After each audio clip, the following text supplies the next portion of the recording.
welcome back to Brick Reviews UK. Today we have a modular type building. This is not actually made by Lego, it's made by Pantasy, and it is 85014, and it's the 221B apartment on Baker Street.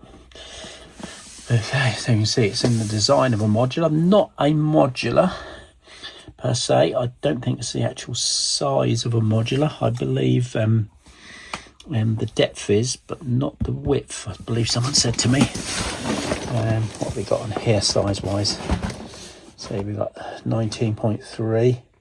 Depth wise is 25.7. So we need to measure that against a Mills plate to see if it's the same. But what I noticed on here is this sticks out further, so yeah, so we need to see about that onto the Mills plate, but we'll put it onto one. I believe it actually comes with plates itself, proper plates, which is quite handy, as opposed to the very flimsy ones which Lego supply. Right, now there is a lot of bags in here, be warned. I've already opened it up, we'll go on to that in a minute, but as you can see here we've got it looks like a bed and a desk with clues on there. There's a fireplace there and violin, I presume that is there. Armchair, another picture of some armchairs there, and down below is a little coffee shop. So we have some tables and a little coffee percolator machine there and there. There we are. You can dismantle each section as you go, same as a modular. I believe there's a little horse and carriage there as well. Now, it has got this sign Sherlock Holmes there. Now I don't know, I'm hoping, which I think it is, it's a sticker element, so I'm not going to put that on really, because yeah, it's obviously so people who don't know can say, well, yes, Sherlock Holmes place, isn't it? But yeah, I mean, you don't need to put it on there. This is also officially licensed to the Conan Doyle estate as well. Right, part wise, I'm not telling how many parts it is. Let's have a look, see what it says on here. Doesn't actually say how many bits it is, but let's crack on, see if it does inside. As I said, there's a lot of bags in here. I've already opened it up once, let's try and show you what the bags are like. With Pantasy, they're all on the book, so that's the book, which is actually quite small. Well, that's book 2, that is, sorry. So there's obviously a book 1 as well, I presume. And this is, no it isn't. No, it starts off 1, 2, 3, 4. Okay. No, it is the second book. There is another book in there somewhere. And so it just says at the end of the build in the book here, there's no parts list. There's other sets which they do. Random selection there of an aircraft, like a T-bar, and vehicles there, and there's the sets there which they are underneath. And so we've got steampunk Big Ben, other various sets there. There's a steampunk railway station, there's like a chalet cottage, like a jet engine there, a computer. Yeah, now if you remember, we built before the Pantasy cuckoo clock, which was very, very temperamental putting together. Have a look at that review. I wasn't too impressed with that. I must admit, there's no moving parts in this, so hopefully it should be better, because actual putting the parts together was fine. It's just the mechanism was very, very poor. I've got to replace the parts at some stage when I get round to it with some decent quality Technic parts, because the ones in there just don't work at all. And also the batteries run out in the clock, which is annoying. So, and you can't just replace the battery, you've got to take half the set apart to get to it. Right, bag wise, they come in separate bags like this, but they normally have multiple ones of the same one, so there's probably only up to a certain number on here, but there is multiple bags of that particular one. So this is book 2, as we said earlier. 550 steps it looks like. Yeah, I can't see on here what it is. Yes, bag 16, so yeah, bag 17. That's 17 bags, but obviously a lot more than before. If I found out how many parts it is, I will put it up at the top for you. Okay, let's crack on and build. Back soon. Right, welcome back. And Sherlock Holmes' house has all been built. And here we are. There's the top section, the attic. Well, it looks like an attic, but it actually isn't an attic. It's just a false sort of attic, that is.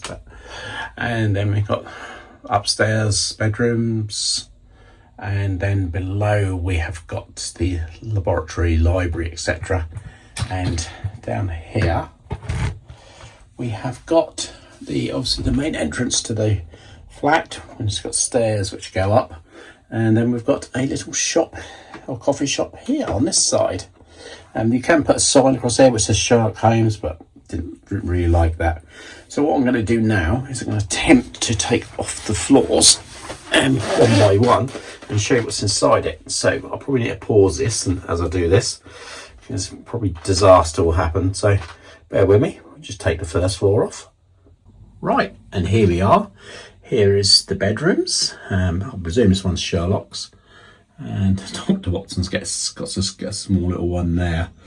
And there's the stairs going down, and we've got on this side a fireplace, and if we spin it round here, see the fireplace there.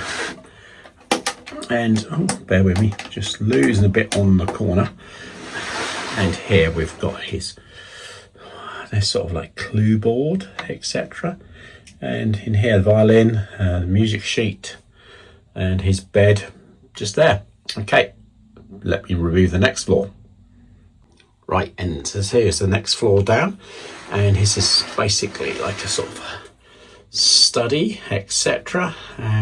Of course, the fireplace being the same place as the upper floor, and we've got armchairs. It's got some Union flag cushions on there, which you can see just about there.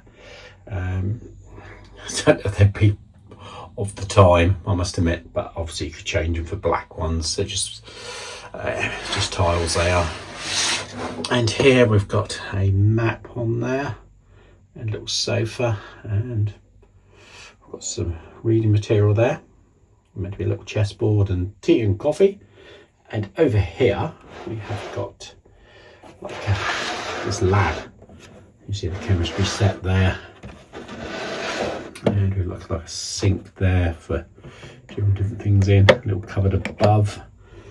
Yeah, that's pretty cool. I'm just knocking a bit off with the other one. And this looks like a little bookcase there as well, with jewels crusted on there. Right, let's do the next floor. And here we are, the final floor is the cafe, coffee shop. Rows of mugs there, coffee machine there, and looks like there's little cakes, etc. there, and looks like sort of styrofoam plastic cups there, and there's a menu board there for coffee and donuts, etc. And there we've got them on the wall there for you to, well, I don't know if you can just pick them, but that kind of thing. And there's, as I said, the stairs going up, and bear with me, there's some pictures on the wall there. This is a cat and hoat stand there, and there is one little secret bit down the side here, which you can see. Oh, bear with me, let's pull it out a bit. I need to move this down, and this bit here comes open, and in here we've got like a little treasure chest as well, hidden away there in the wall. Right, okay, so let me just put it back together and give you my final thoughts. And we're all back together. That took a bit longer than anticipated. Also on here you've got a little balcony, and you've got a little cat on there on the balcony, little bird, cat spying the bird, I reckon. Well, as you can see, I've put it actually onto a Mills plate, and obviously this is actually not, although it's the correct depth, or not correct depth, the depth of normal one modular by Lego, and it's obviously quite a bit small on one side. Now I was contemplated moving it all along so we can get another building on the side here. I don't know how easy it's going to be, but we might attempt that, just to put it all on one side and we can put another building there. I mean, you can get a smaller little shop along there, I reckon, just attach it to the next modular, but we will see. I haven't decided what to do yet. Right, oh dearie me, it's all falling apart here. I can see I haven't put the roof on properly onto the next level, so I need to adjust that before I put it on display. Right, on to the scores. Design wise, quite like the design of it, so I didn't like that sticker there, which didn't put it on, but that's doesn't really matter about that. So design, okay, we can give that a 4. Quite like the design of this one. Build wise, 4.5. That was a good build. That was. I still don't know how many pieces it was. Looked and looked and looked. Still can't find them. But that wasn't too challenging. But really interesting to put together. It went together really nicely. No major issues at all. So I said I get that 4.5, so it's 8.5. And value for money, well, this particular one's no longer available. When it was available, it was quite reasonably priced, and we got it at a reasonable price as well. So we're going to give that, well, we'll give that a 5, because that is good value for money. It's very comparable with a Lego site. Obviously slightly narrower by 8 studs than a Lego modular, but hey ho, don't worry about that. I said you can put stuff beside it. So you got that bang on 5. So we've got 5, 6, 7, 8, 9, 10, 11, 12, 13 and a half out of 15. Probably the highest score we've given a set so far. Right, on to the next set. Will it be another modular? Wait and see. Bye bye for now.